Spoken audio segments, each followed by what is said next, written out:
ସେହିଦିନ ଆଉ ଗୋଟିଏ ଅଘଟଣ ଘଟିଲା। ସେହି ଗାଁର ବାବୁ ସାହୁ 22-23 ବର୍ଷର ପିଲାଟିଏ ଗାଁ ପାଖ ବଜାରକୁ ଯାଇଥିଲା। ଆସୁ ଆସୁ ଭୁଲରେ ସେହି ଜଙ୍ଗଲ ଭିତରକୁ ପଶିଗଲା। ବାବୁର ମନେ ନାହିଁ ଦନେଇକା କଥା। ସେ ଜଙ୍ଗଲ ଭିତରକୁ ପଶିଯାଇଛି କେଇ ଖଣ୍ଡ ଶୁଖିଲା କାଠ ନେଇଯିବ ବୋଲି। ତାପରେ ଗୋଟିଏ ମନପସନ୍ଦିଆ ଗଛଟେ ପାଇଲା। ଗଛଟା ପୁରା ଶୁଖି ଯାଇଥାଏ। ସେ ଟାଙ୍ଗିଆରେ ଗଛଟିକୁ କାଟିବା ଆରମ୍ଭ କଲା। ଗଛଟା ଏତେ ଶୁଖି ଯାଇଥିଲା ଯେ ଅବିଳମ୍ବେ କଟିଯାଇ ତଳେ ପଡ଼ିଗଲା। ବାବୁ ଗଛର ଡାଳଗୁଡ଼ିକ କାଟି ବାନ୍ଧିଦେଲା। ତାପରେ ଯଥେଷ୍ଟ ପରିମାଣର ବିଡ଼ା ବାନ୍ଧି ମୁଣ୍ଡରେ ଧରି ଘରକୁ ବାହାରିଲା। ଏତିକିବେଳେ ତାକୁ ଗୋଟିଏ ତରୁଣୀର କଣ୍ଠସ୍ୱର ଶୁଭିଲା। ତା ସାଙ୍ଗକୁ ପାଦର ପାଉଁଜି ଶବ୍ଦ ଆସିଲା। ତା ପରେ ପରେ ଆଉ କିଛି ଶୁଭିଲାନି। ବାବୁ ଭାବିଲା ଇଏ ବୋଧେ ତା ମନର ଭ୍ରମ। ତାପରେ ବାବୁ ଚାଲିଲା ଘର ଆଡ଼େ। ଅଳ୍ପ ଦୂର ଯାଇଛି, ଏବେ ପୁଣି ଥରେ ଗୋଟିଏ ପାଉଁଜିର ଶବ୍ଦ, ତା ସହିତ ଗୋଟିଏ ତରୁଣୀର କୋମଳ ହସ। ଏଥର ସେ ହସ ବହୁତ ସମୟ ପାଇଁ ଶୁଭୁଥିଲା। ବାବୁ କାଠ ବିଡ଼ାଟିକୁ ରାସ୍ତାରେ ପକାଇ ଦେଇ ସେ ହସ ଶୁଭୁଥିବା ଦିଗକୁ ମାଡ଼ି ଚାଲିଲା। କିଛି ବାଟ ଯିବା ପରେ ସେ ହସଟି ବନ୍ଦ ହୋଇଗଲା, କିନ୍ତୁ ବାବୁ ସେ ହସ ଆସୁଥିବା ଦିଗକୁ ମାଡ଼ି ଚାଲିଥାଏ। କିଛି ସମୟ ପରେ ପୁଣି ଥରେ ସେହି ଯୁବତୀର ହସ ଶୁଭିଲା ଏକ ଅନ୍ୟ ଦିଗରୁ। ବାବୁ ପୁନଶ୍ଚ ସେହି ହସ ଆଡ଼କୁ ମାଡ଼ି ଚାଲିଲା। ଏଥର ବାବୁ ଏକ ପୋଖରୀ କୂଳରେ ପହଞ୍ଚିଲା। ପୋଖରୀ କୂଳ ବୁଦାମୂଳରେ ଲୁଚି ଦେଖିଲା ପୋଖରୀ ତୁଠରେ ସୁନ୍ଦରୀ ଝିଅଟିଏ ଗାଧୋଉଛି। ଝିଅଟିର ଶରୀରରେ କୌଣସି ବସ୍ତ୍ର ନାହିଁ। ଘଞ୍ଚ କେଶଟି ମୁକୁଳା ହୋଇ ନିମ୍ନ ପର୍ଯ୍ୟନ୍ତ ଓହଳି ଯାଇଛି। ଏତିକିବେଳେ ପବନ ହାଲୁକା ସ୍ପର୍ଶରେ କିଛି କେଶ ପିଠି ଉପରୁ ଉଡ଼ି ଯାଇ ଟିକିଏ ସମୟ ପାଇଁ ପିଠିଟି ଦୃଶ୍ୟମାନ ହେଲା। ଗୋରା ତକ୍ ତକ୍ ପିଠି। ଝିଅଟିର ନିର୍ବସ୍ତ୍ର ଶରୀରକୁ ଦେଖି ବାବୁ କାମନାରେ ଅନ୍ଧ ହୋଇଗଲା। ତା ମନରେ ଝିଅଟିକୁ କେବଳ ଉପଭୋଗ କରିବାର ଚିନ୍ତା ଆସୁଥାଏ। ବାବୁ ଝିଅଟିକୁ ଆଉ ଟିକିଏ ଭଲ ଭାବରେ ଦେଖିବା ପାଇଁ ବୁଦାମୂଳରୁ ବାହାରି ଆସି ଆଉ ଗୋଟିଏ ପାଖରେ ଥିବା ବୁଦାମୂଳରେ ଲୁଚିଗଲା। ତାପରେ ଝିଅଟି ଠିଆ ହୋଇ ଧୀରେ ଧୀରେ ପାଣି ଭିତରକୁ ପଶିଗଲା। ବାବୁ ଏଥର ଝିଅଟିର ପଛଭାଗକୁ ଦେଖି ମନ ଭରି ଉପଭୋଗ କଲା। ମନେ ମନେ ଚିନ୍ତା କଲା, ଟିକେ ମୋ ଆଡ଼କୁ ବୁଲି ଯାଆନ୍ତା କି। ବାବୁ ଏଇସବୁ କଥା ଭାବୁଥାଏ। ଏତିକିବେଳକୁ ଝିଅଟି ପୋଖରୀ ଭିତରୁ ମୁଣ୍ଡ ପର୍ଯ୍ୟନ୍ତ ବୁଡ଼ି ଉଠିଗଲା। ତା ଦେହରେ ଲାଗିଥିବା ପାଣି ବିନ୍ଦୁ ଗୁଡ଼ିକ ସୂର୍ଯ୍ୟ କିରଣରେ ହୀରା ପରି ଚକଚକ୍ କରୁଥାଏ। ବାବୁ ଝିଅଟିର ଓଦା ଶରୀରକୁ ଉପଭୋଗ କରୁ କରୁ କେତେବେଳେ ନିଜ ଲୁଚିଥିବା ସ୍ଥାନରୁ ବାହାରି ପୋଖରୀ ତୁଠରେ ପହଞ୍ଚିଗଲାଣି ସେ ନିଜେ ମଧ୍ୟ ଜାଣିନାହିଁ। ଏତିକିବେଳକୁ ଝିଅଟି ପୁଣି ଥରେ ପାଣିରୁ ବୁଡ଼ିକି ଉଠିଲା ବେଳକୁ ବାବୁକୁ ତା ସାମ୍ନାରେ ଦେଖି ଲାଜରେ ପୁଣି ଥରେ ପାଣିରେ ବେକ ପର୍ଯ୍ୟନ୍ତ ପଶିଗଲା। ବାବୁ ଝିଅଟିର ଓଦା ବକ୍ଷକୁ ଦେଖି ମୋହିତ ହୋଇଯାଇଥିଲା, କିନ୍ତୁ ବାବୁର ମନ ଇଚ୍ଛା ପୂରଣ ହୋଇନଥିଲା। କାରଣ ଝିଅଟି ପାଣିରୁ ଉଠୁ ଉଠୁ ବାବୁକୁ ଦେଖି ତତ୍କ୍ଷଣାତ୍ ଲାଜରେ ପାଣି ଭିତରେ ବେକ ପର୍ଯ୍ୟନ୍ତ ପଶିଯାଇଥିଲା।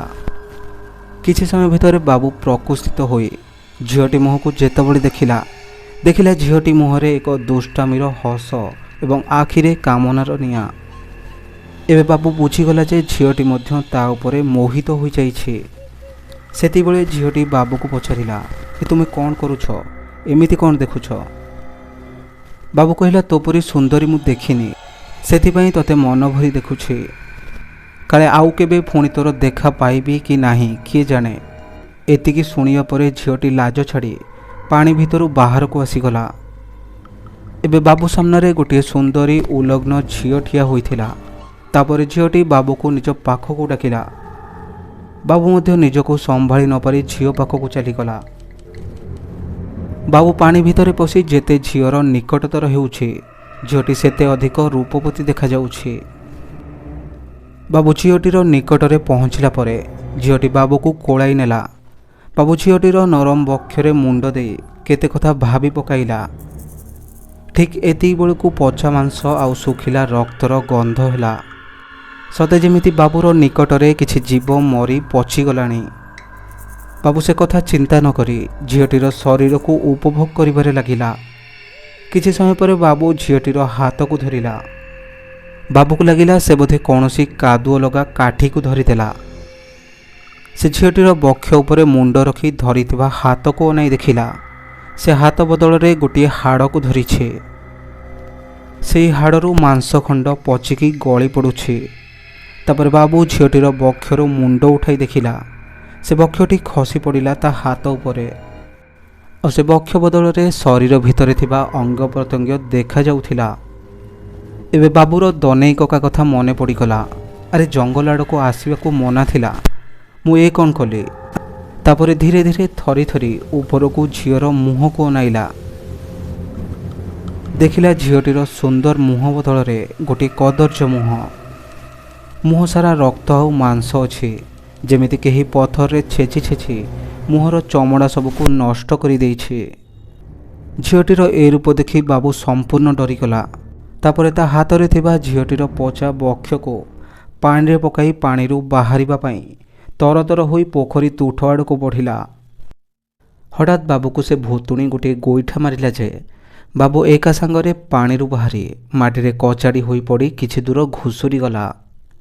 ତା ଦେହ ସାରା ଖଣ୍ଡିଆ ଖାବରା ହୋଇଗଲା। ବାବୁ ତଳୁ ଉଠି ଭୁତୁଣୀ ଦାଉରୁ ବଞ୍ଚିବା ପାଇଁ ଜଲ୍ଦି ଜଲ୍ଦି ଜଙ୍ଗଲ ଭିତରେ ଦୌଡ଼ିବାକୁ ଲାଗିଲା। କିନ୍ତୁ ଯିବ କୁଆଡ଼େ? ଦୌଡ଼ି ଦୌଡ଼ି ଯାଇ ଗୋଟିଏ ବରଗଛ ମୂଳରେ ପହଞ୍ଚିଲା। ପଛକୁ ବୁଲି ଦେଖିଲା ଭୁତୁଣୀ ନାହିଁ। ଟିକେ ଶାନ୍ତିରେ ନିଶ୍ୱାସ ମାରିଲା। ଏତିକିବେଳେ ତା ଉପରୁ ଗୋଟିଏ କ'ଣ ପଡ଼ିଲା। ସେ ସେଇ ଜିନିଷଟିକୁ ଉଠାଇ ଦେଖିଲା ବେଳକୁ ସେଇଟା ସେଇ ଭୁତୁଣୀର ବକ୍ଷ ଥିଲା। ବାବୁ ଗଛ ଉପରକୁ ଅନାଇ ଦେଖିଲା ଭୁତୁଣୀ ଗଛ ଉପରେ ବସିଛି ଆଉ ତାକୁ ଅନାଇ ହସୁଛି। ଏବେ ଭୁତୁଣୀ କହିଲା, କୁଆଡ଼େ ଯିବୁ? ଏଠିକି ତତେ ତ ମୃତ୍ୟୁ ଡାକି ଆଣିଛି। ବାବୁ ଥର ଥର କଣ୍ଠରେ କହିଲା, ମୁଁ ତୋର କ'ଣ କରିଛି? ମୋତେ କାହିଁକି ମାରିବ? ଏଥର ଭୁତୁଣୀ ରାଗିକି କହିଲା, ଏ ଜାଗା ଦେଖି କିଛି ଜାଣିପାରୁନୁ? ଏତେ ଶୀଘ୍ର ଭୁଲିଗଲୁ ମୋ ସହିତ କ'ଣ କରିଥିଲ? କି ଦୋଷ ଥିଲା ମୋର?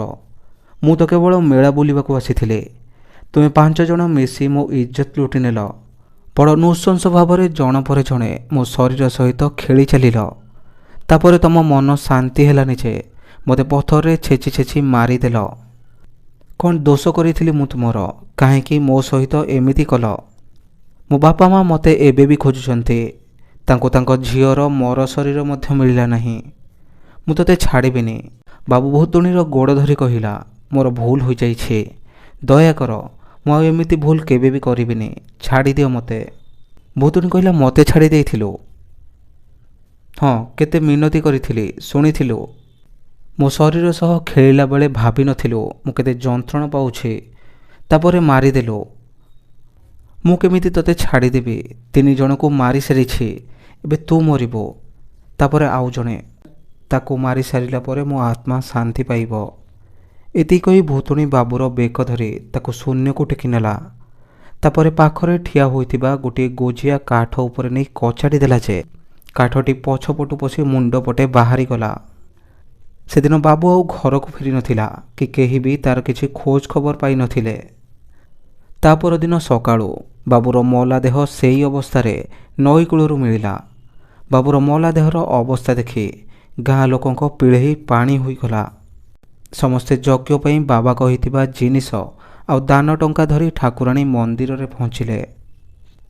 ଏତିକିବେଳେ ପାଖ ଗାଁରୁ ଆସିଥିବା ବାବା ମଧୁପୁର ଗାଁରେ ପହଞ୍ଚିଗଲେ। ଗାଁ ଲୋକମାନଙ୍କୁ ନିଜ ନାଁ ରାମଦାସ ଆଉ ଆସିବାର କାରଣ କହିଲେ। ତାପରେ କହିଲେ ଗାଁ ଉପରେ ବିପଦ ପଡ଼ିଛି। ଗାଁରେ କିଛି ଅନାଚାର ହୋଇଛି, ଯେଉଁଥିପାଇଁ ମା ରାଗିଛି। ଏତିକି ଶୁଣି ଗାଁ ସରପଞ୍ଚ ସବୁ କଥା କହିଲେ। ରାମଦାସ ବାବା କହିଲେ, ମା କେବେ ତା ଛୁଆର ବଳି ମାଗିଲା? ଏ ଗାଁରେ ତ ବଳି ପଡ଼େନି। ସରପଞ୍ଚ କହିଲେ, ପୁରୁଣା ବାବା କେବଳ କଖାରୁ ବଳି ଦେଉଥିଲେ। ଏବେ ଯେଉଁ ବାବା ଆସିଛନ୍ତି ସେ ପଶୁ ବଳି ଦେଉଛନ୍ତି। ରାମଦାସ ବାବା କହିଲେ, ଏଥିପାଇଁ ବୋଧେ ମା ରାଗିଛି। କିନ୍ତୁ ଆଉ କିଛି ମଧ୍ୟ ହୋଇଛି। କିଛି ଅଶରୀରୀର ପ୍ରଭାବ ଏ ଗାଁ ଉପରେ ପଡ଼ିଛି। ସେଥିପାଇଁ 4ଟା ଜୀବନ ଗଲାଣି। ଚାଲ ମନ୍ଦିର ଉପରକୁ ଦେଖିବା କ'ଣ ହୋଇଛି। ତାପରେ ସମସ୍ତେ ମନ୍ଦିରକୁ ଗଲେ। ସେଠି ନୂଆ ବାବା ରାମଦାସ ବାବାଙ୍କୁ ଦେଖି ଡରିଗଲେ ଆଉ ରାମଦାସ ବାବା ମଧ୍ୟ ତାକୁ ଚିହ୍ନି ଦେଲେ। ରାମଦାସ ବାବା ଗାଁ ଲୋକମାନଙ୍କୁ କହିଲେ, ଏ ନୂଆ ବାବା ଜଣେ ଭଣ୍ଡ ବାବା, ମିଛ କହି ଆପଣମାନଙ୍କୁ ଲୁଟୁଛି। ଗାଁ ଲୋକମାନେ ମଧ୍ୟ ରାମଦାସ ବାବାଙ୍କୁ ବିଶ୍ୱାସ କଲେ, କାରଣ ନୂଆ ବାବା ଆସିଲା ପରେ ହିଁ ଗାଁ ଉପରେ ବିପଦ ଆସିଥିଲା। ଲୋକମାନେ ରାଗି ଯାଇ ତାକୁ ବାନ୍ଧି ପକାଇଲେ। ତାପରେ ରାମଦାସ ବାବା ନିଜର କାର୍ଯ୍ୟ ଆରମ୍ଭ କଲେ। ମନ୍ଦିରରେ ବସି ମନ୍ତ୍ର ଜପ କଲେ।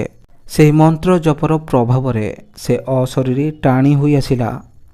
ସେ ଭୂତୁଣୀର କଦର୍ଯ୍ୟ ରୂପ ଦେଖି ସମସ୍ତେ ଡରିଗଲେ। ତାପରେ ବାବା ଭୂତୁଣୀକୁ ତାର ମୃତ୍ୟୁର କାରଣ ପଚାରିଲେ।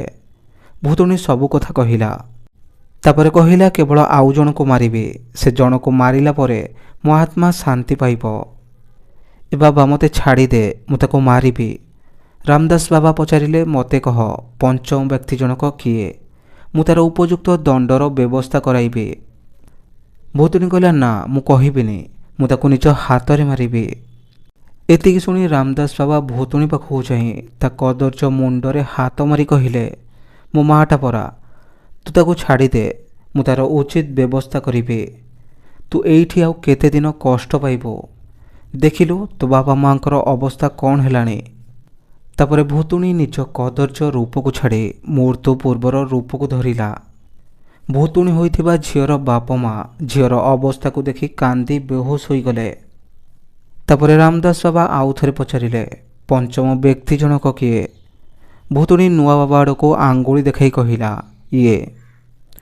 ତାପରେ ରାମଦାସ ବାବା କିଛି ପାଣି ଆଣି ଭୂତୁଣୀ ଉପରେ ଛିଞ୍ଚି ଦେଲେ। ଭୂତୁଣୀଟି ଧୀରେ ଧୀରେ ଉଭାନ ହୋଇଗଲା। ତାପରେ ବାବା ରାମଦାସ କହିଲେ, ଭୂତୁଣୀର ଆତ୍ମା ଶାନ୍ତି ହୋଇଗଲା, ଏବେ ଦୁଷ୍ଟର ବିଚାର କରନ୍ତୁ। ରାମଦାସ ବାବାଙ୍କ ମୁହଁରୁ କଥା ସରି ନଥିଲା। ହଠାତ୍ ଗୋଟିଏ ଫାଶର ଚୋଟରେ ନୂଆ ବାବାଙ୍କ ବେକରୁ ମୁଣ୍ଡଟି ଅଲଗା ହୋଇଗଲା। ରାମଦାସ ବାବାଙ୍କ ସହିତ ଗାଁ ଲୋକମାନେ ସମସ୍ତେ ଅବାକ ହୋଇ ଦେଖୁଥିଲେ। ଗୋଟିଏ ଛୋଟ ପିଲାଟିଏ ଫାର୍ସାରେ ନୂଆ ବାବାଙ୍କର ମୁଣ୍ଡ କାଟି ଦେଇଥିଲା। ଏହି ସମୟରେ ପିଲାଟିର ମୁଣ୍ଡଟି ପିଲାଟିର ଗଣ୍ଡିରୁ ଅଲଗା ହୋଇ ଶୂନ୍ୟରେ ଉଡ଼ିଗଲା। ଗାଁ ଲୋକେ ଏହି ଘଟଣା ଦେଖି ଡରିଗଲେ।